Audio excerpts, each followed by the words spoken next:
I want to move on to something that Governor Walz has called you and Donald Trump, and that is weird. Sure. And it is taken off. The New York Times reports that when Donald Trump was asked about it, he said, "Not me, they're talking about JD." Well, certainly they've levied that charge against me more than anybody else, but I think that it drives home how they're trying to distract from their own policy failures. I mean, look, this is fundamentally schoolyard bully stuff. They can accuse me of whatever they want to accuse me of. As Harry S. Truman once said, if you can't take the heat, stay out of the kitchen. And I'm doing this because I think that me being vice president will help improve people's lives. So I accept their attacks, but I think that it is a little bit of projection, Dana. If you think about just take a couple of days ago. Tim Walz gives this big speech. He's been announced as the VP nominee. And I remember when I had just been announced as the VP nominee, I gave my big speech and I saw my wife and I gave her a big hug and a kiss because I love my wife and I think that's what a normal person does. Tim Walz gave his wife a nice, firm Midwestern handshake and then tried to sort of awkwardly correct for it. So I think that what it is two people, Kamala Harris and Tim Walz, who aren't comfortable in their own skin because they aren't comfortable with their policy positions for the American people. And so they're name calling instead of actually telling the American people how they're going to make their lives better. I think that's weird, Dana, but look, they can call me whatever they want to. You're saying Tim Walz doesn't have affection for his wife? I don't even understand that. I said that he acted weird, which he did, on a national stage in front of his wife and in front of millions of Americans who presumably were watching at home. And I think that it's projection, Dana. Look,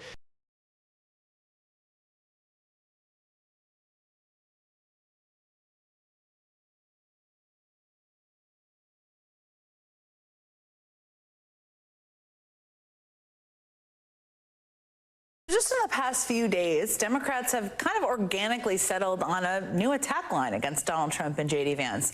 Basically, these guys are just plain weird. You know there's something wrong with people when they talk about freedom, freedom to be in your bedroom, freedom to be in your exam room, freedom to tell your kids what they can read. That stuff is weird. They come across weird. They seem obsessed with this. We're using this fake living room to talk to you about a super weird idea from J.D. Vance. Yeah, it's not, I mean, it's quite weird. But what was weird was him joking about racism today and then talking about Diet Mountain Dew. Who drinks Diet Mountain Dew? On the other side, they're just weird. I mean, they really are. Some of what he and his running mate are saying, well, it's just plain weird.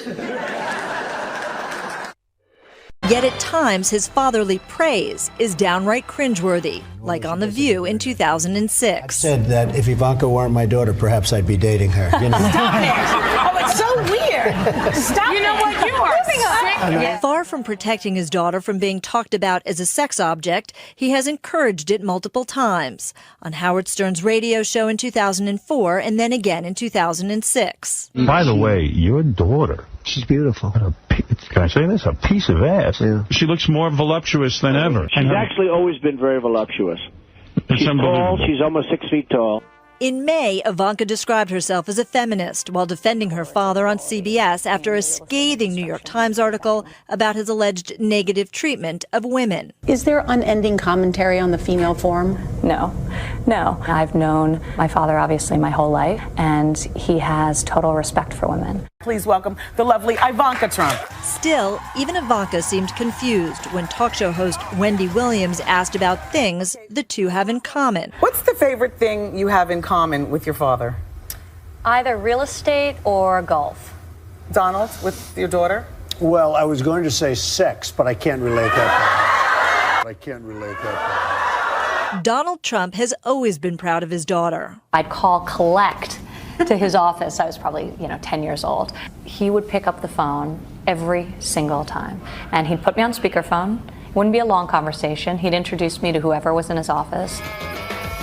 And he was front row when Ivanka took to the catwalk during her short-lived career as a fashion model.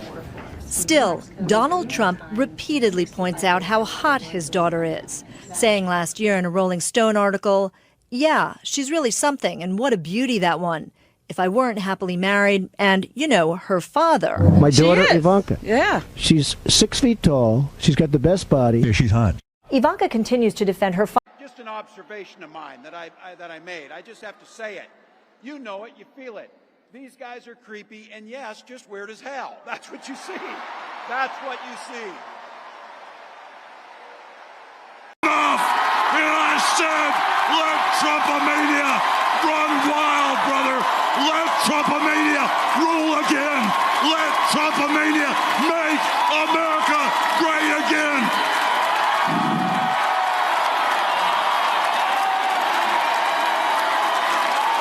To have Donald Trump come here and yesterday give an interview saying that he won in 2020, that's not just weird stuff saying, that is an affront to the democracy. That is absolutely a line that cannot be crossed. So I hope we're not,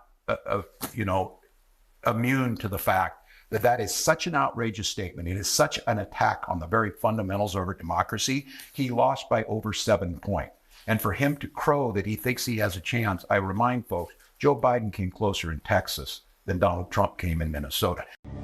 Us MAGA Republicans banned abortion, but that's just the start. That's just the start. If Trump gets elected, we want the government involved in all aspects of your sex life. Way more involved. Way more involved. When you have sexual intercourse, it should be illegal to use contraception. No pills, no condoms. Your genitals are reserved for procreation. If you freeze 12 eggs, you should be required to have 12 babies, or else you're a serial killer. And I'm definitely not a serial killer. Are you? My son monitors my porn usage to make sure I'm not self-pleasuring. Just like Speaker of the House Mike Johnson.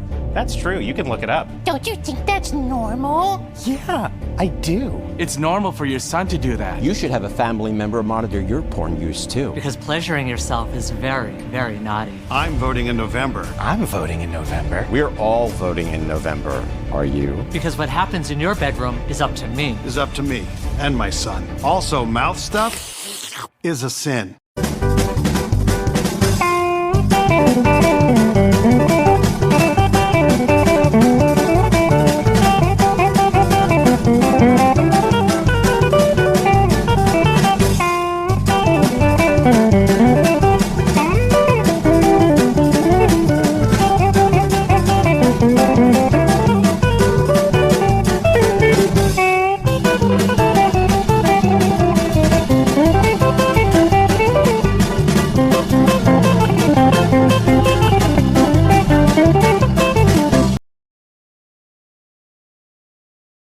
From Democrats using the word weird, calling you weird, calling former President Trump weird. What do you make of that weird argument?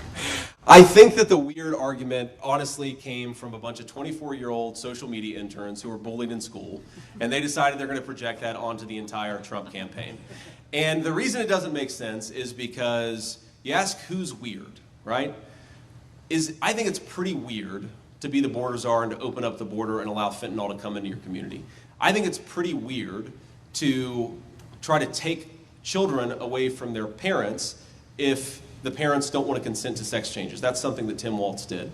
I think it's pretty weird to want to defund the police. I think it's pretty weird to pretend that you're a tough-on-crime prosecutor, even though you pursued the policies that made San Francisco such a disaster when it comes to crime and public safety. So if they want to call me weird, look, I've got my wife here, I've got 3 beautiful kids at home, I'm a normal guy who wants to live the American dream and wants all of you and your kids to be able to live the American dream. That's why I'm in it. If those people want to call me weird, I think it's a badge of honor.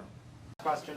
Governor, J.D. Vance just said this about you, and these are his words, quote, he compared you to a really bad impression of Barack Obama. What is your response to that? Is that what he said?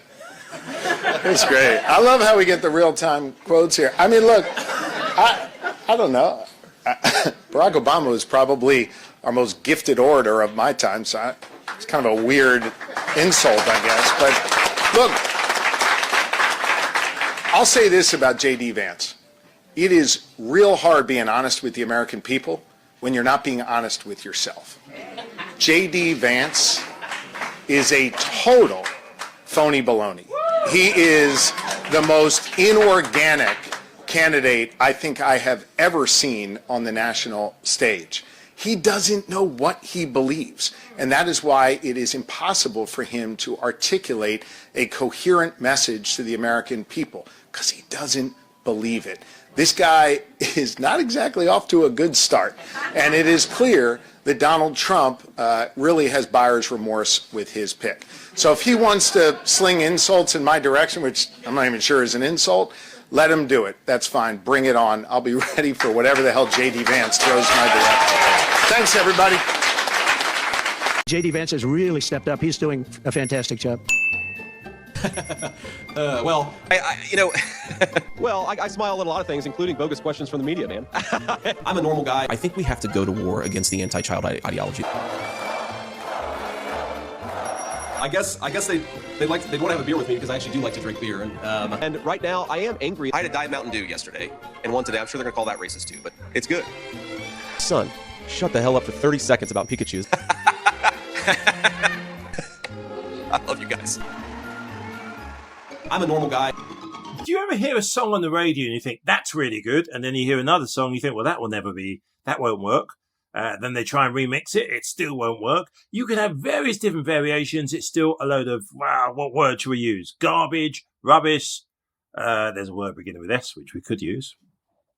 Shambles. What word were you thinking of? JD Vance. I don't know how many different versions of JD Vance we're actually going to get, but they're all basically the same. He's being given, should we say, kid glove treatments. Well, there's the odd question which you could underline as being particularly probing, but in general, it's a waste of time. I don't think that this is just me as an outsider looking in.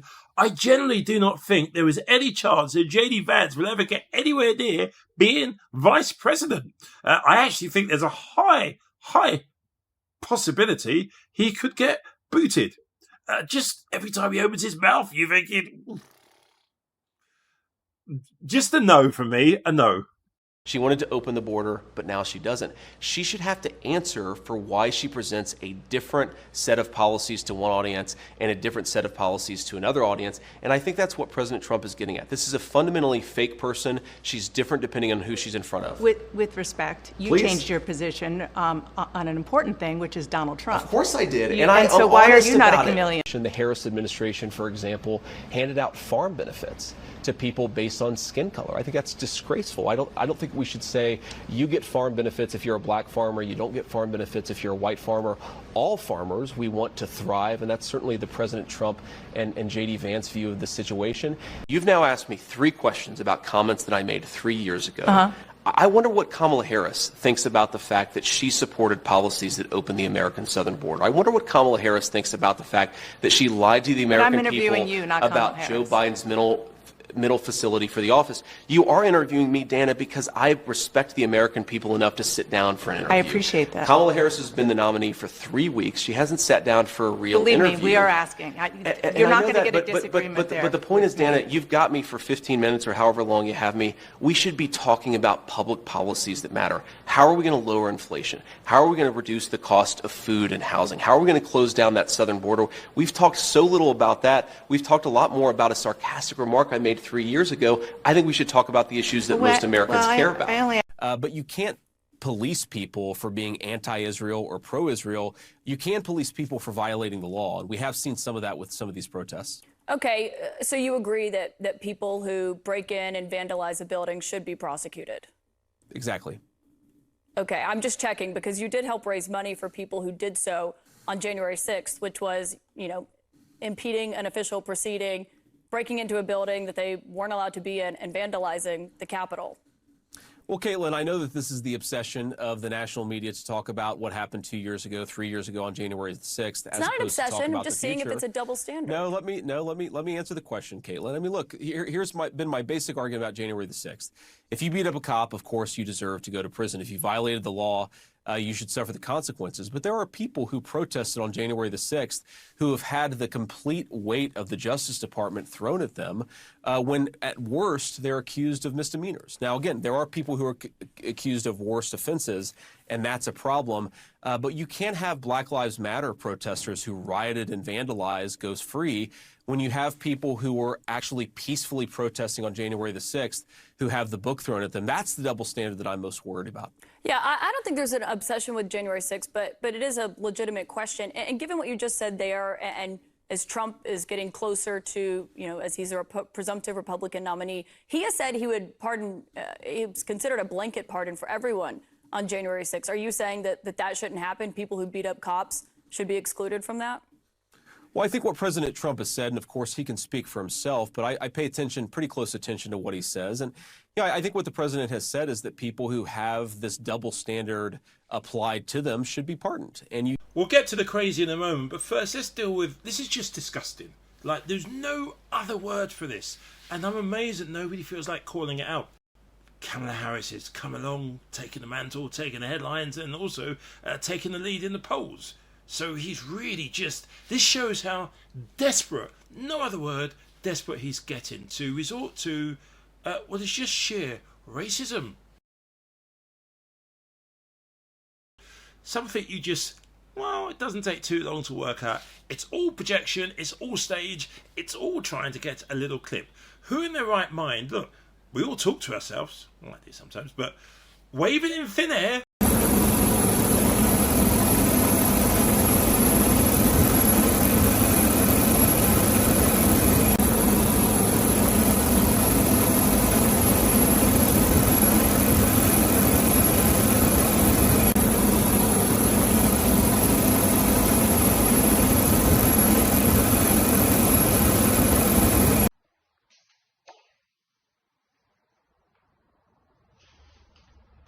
I could just smell the cringe that an image like this causes to many of you out there.